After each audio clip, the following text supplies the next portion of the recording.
তাদের সেই যোগ্যতা দেখবেন না? যদি যোগ্যতা যদি দেখেন, আমি কোন রাজনৈতিক কথা বলছি না, আমি কোরআনের কথা বলছি।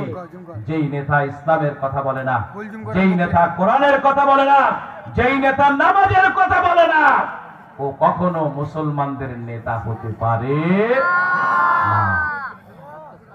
সম্মানিত ভাইরা আমার, আল্লাহ রাব্বুল আলামিন কুরআনুল কারীমের মধ্যে জানিয়ে দিলেন, ওয়ালা তারকানু ইলাল্লাযীনা যালামু ফাতামাসসাকুমুন নার ওয়ামা লাকুম মিন দুনিল্লাহি মিন আউলিয়া সুম্মা লা ইউনসারুন।